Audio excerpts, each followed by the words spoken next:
Greetings, my fellow townsfolk! I, Sir Delmar Mullins, welcomes you to another Thomas Wooden Railway set review! And today we will be taking a look at the Castle Tower set from the Thomas Wood era. I think most people forget that during the time that Thomas Wood was in production, there were several sets released for it. Most of them are pretty mediocre, however. They never really stood out as much, and sadly never captured the same scope and feel of the Island of Sodor compared to the original Thomas Wooden Railway. And some of them are just, well, pointless. Remember that circle in the first episode of the Thomas Meeple Railway? Well, that was a rail set sold for $20 to $35 depending where you got it, that included Thomas, Sir Topham Hatt, 6 curved pieces, and a bench. Ugh. While most sets aren't anything to write home about, some of them did have interesting concepts that did leave me curious about them. And in my personal opinion, the Castle Tower set is one of the better layouts to come out of the Thomas Wood line. The Castle Tower set is the Wood Rangers version of Ulfstead Castle, where Sir Robin Normandy lives and holds his special museum castle tour to give to tourists. The layout itself is a figure 8 with a line cut in between it.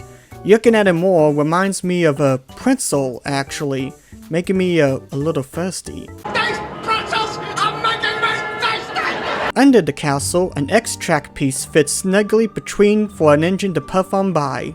Above the crossing, the castle is connected by 2 ascending pieces of track that Thomas can go down sliding in. Thankfully, these sidings do have a barrier molded, so Thomas doesn't have to worry about derailing off the tracks. But what if I want to slide off the rails?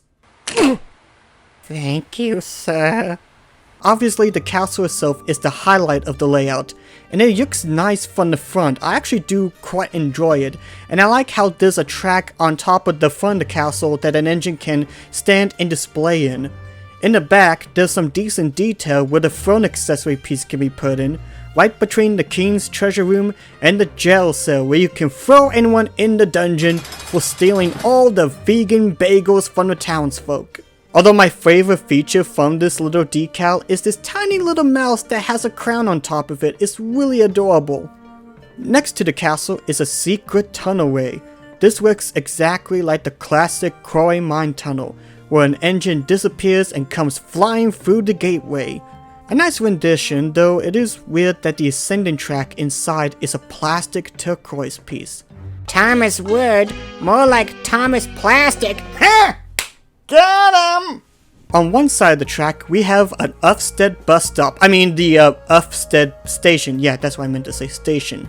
If you had the racing figure 8 set with the Crosby station, it's almost an exact clone of it. The exception being a different color palette and a different roof which matches the castle theme. There are 2 other areas included in that I'm not 100% on board with, however.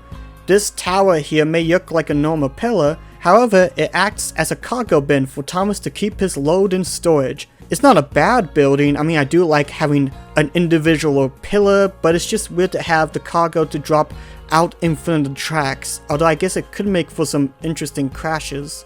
My least favorite piece in this set, however, is this bridge. Now, I may not be a bridge connoisseur of any kind, but this bridge seems sort of forced in. It's not really much of a bridge anyway, considering you can't have anything going underneath it, and is made 100% out of plastic. Or that's what I think it is anyway. It has a weird texture feeling to it that just feels out of place. And I think the specs that's molded in with the plastic are wood chips?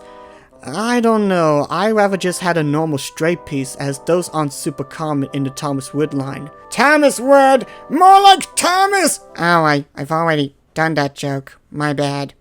But finally, let's take a look at the engine and accessory pieces included. Thomas is the leading locomotive in this set. While I wish we would have gotten a different engine such as Stephen, at least Thomas has a cosmetic change, donning some banners and the Ulfstead flag. He also pulls this baby blue cargo car which carries a clear case of swords and shields.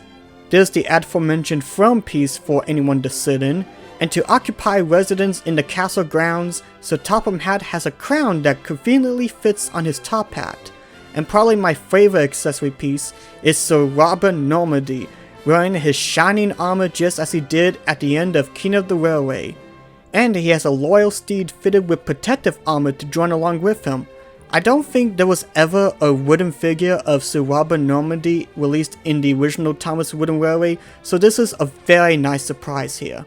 My final thoughts on the Castle Tower set is that it's not that bad. It does have a lot of playability and it's quite fun. I do enjoy it. It's not perfect, however. Like, I don't care much for this bridge, the cargo bend pillar is a bit odd, and this is more of an issue with the way the tracks are built in the wood line, but the ascending pieces of track doesn't make a smooth transition for an engine moving up and down, and with a freight car, it only gets worse. So I personally really enjoyed this set, and it's probably one of my favorite sets to come out of the Thomas & Friends wood line, and I would recommend it to collectors if you can find it. There are two big reasons why I got this set, one for obvious reasons, and as I was learning more about the Thomas Wood range, discovering some history and what sets were available and whatnot, I had a pretty hard time finding this set to purchase. Sure, layouts like the Family Farm and Snowy Rails aren't that common either, but when it comes to the Castle Tower set, it was nowhere to buy. Sites like Walmart and Amazon didn't have it in their listing, and eBay, which usually has a lot of offers, had zero findings. Knowing that, however, you might be wondering how I even got this set to begin with. I discovered a website called mastermindtoys.com, a retail store that's located in Canada, and on this site they had the set available for $119 or $94 in US currency. I know some people will say, oh, that's too much to pay for this set, but considering I couldn't find this set anywhere, it was my only option. Doesn't help the fact that according to the TWR Wikia page, it was only sold in 2019 and then quietly discontinued afterwards that same year.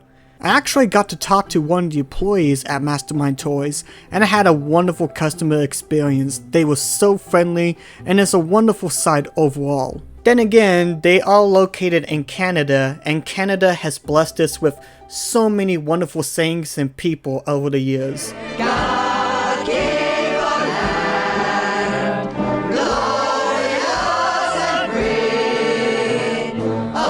I'm not sure if the set is still available to purchase there, but also it's sort of hard for me to really recommend people to buy a set from the Thomas Wood era.